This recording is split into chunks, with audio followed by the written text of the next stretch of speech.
I told Meyer I was going to Charleston, and her first question wasn't how exciting, it was with what money. Fair question, honestly. I'd spent the better part of a year telling anyone who'd listen that things were tight, that I was watching every dollar, that a big trip wasn't in the cards this year.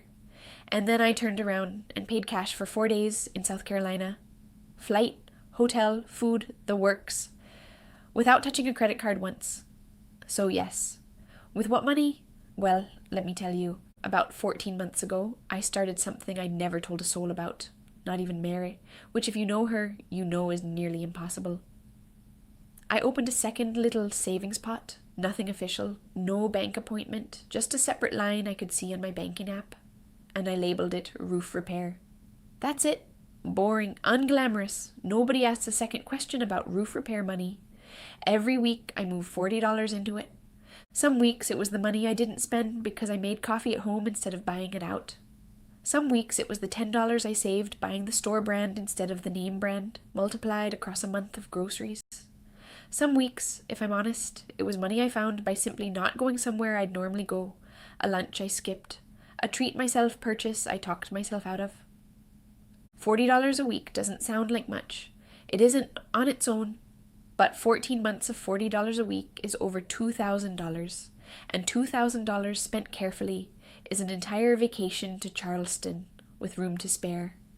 Mare found out about the roof repair fund about a week before I left, when she asked why I was suddenly so relaxed about a trip I'd claimed I couldn't afford. I told her the truth. She was quiet for a second, and then she said, "You do know we don't even own a roof that needs repairing, Connie. We don't own a house together." I said, "I know, Meyer. That was rather the point." So, Charleston, I want to tell you about it the way it actually happened, not the postcard version, because the postcard version leaves out the parts that made it worth the 14 months of $40 weeks. I flew in on a Thursday afternoon, and the humidity hit me before I'd even gotten off the jet bridge, thick and warm in a way that Cork never quite manages, even on its best day. I'd booked a small guest house a few blocks off the main historic district instead of one of the big hotels right on the water, because the big hotels wanted nearly $300 a night, and the guest house wanted $90.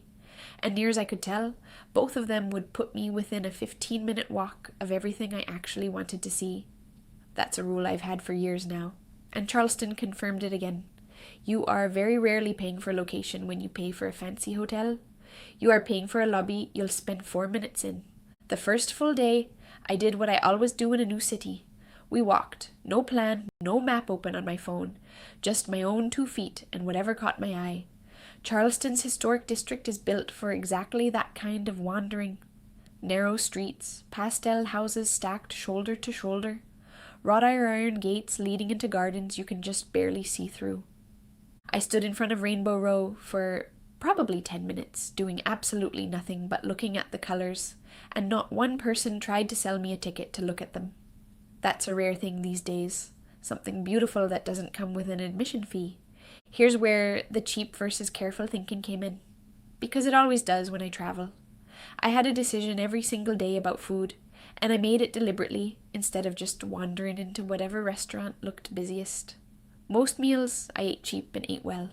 There's a market downtown, Charleston City Market, where local vendors sell everything from pralines to fresh shrimp, and I put together more than one lunch for under $10 that I'd happily have paid $20 for.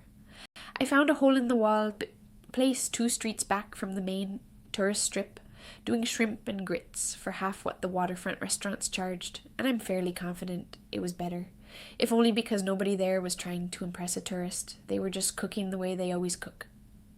But one night, I splurged on purpose with my eyes open.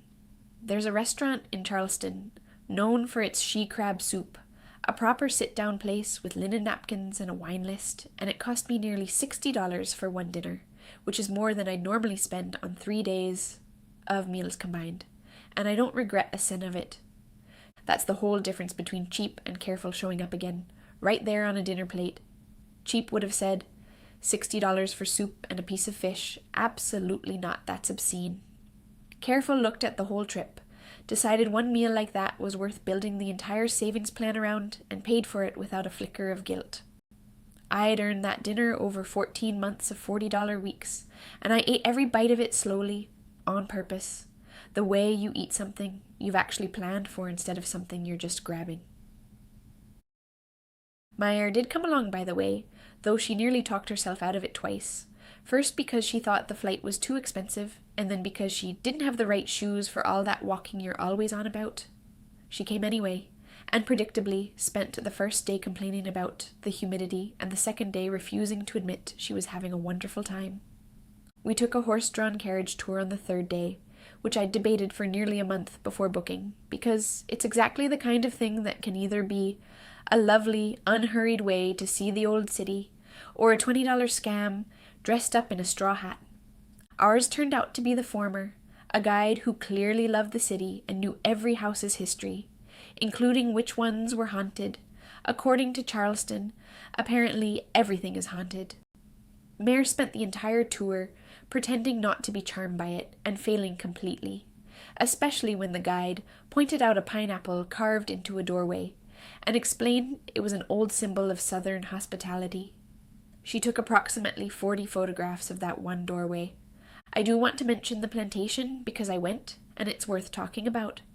Charleston's history runs deep, and a visit like that reminds you this is a very old city with a lot of layers to it. I chose a site with beautiful grounds, live oaks, draped in Spanish moss, gardens that have been tended for a couple hundred years, the kind of quiet you don't find in the busier parts of downtown. It gave me a different pace for an afternoon, a chance to slow down and just look at something old and lovely. Mare and I didn't talk much on the drive back into the city after that. Some places just ask you to sit quietly with them for a while, and that one did. The last morning, before my flight out, I sat by the water, near the Battery, with a coffee I'd bought for $2 from a cart instead of the $6 version at the hotel, and I watched the tide come in around the old cannons. And I thought about how strange it is that 14 months of small, boring, unglamorous choices, coffee made at home, a store brand instead of a name brand, a lunch skipped here and there, had turned into this, a whole trip, a whole city I'd never seen before, a dinner I still think about, a doorway Mare photographed 40 times. People ask me sometimes how I afford to travel on what I have, and the honest answer is almost insultingly boring. I didn't win anything. I didn't inherit anything. I moved $40 a week into an account I called something nobody would question for over a year, and then I spent it exactly the way I wanted. Cheap where cheap made sense, careful where careful mattered, and splurging once, on purpose, on she-crab, soup I still think about more than I probably should. Mare asked me on the flight home if it was worth it, the year of small sacrifices for 4 days away.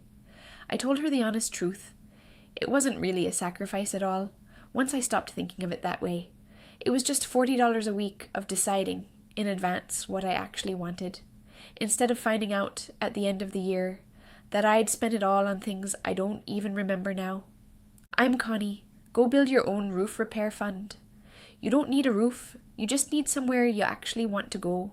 What's the one thing you'd save quietly for a whole year, without telling anyone, just to see it through? Tell me down below. I always read the comments.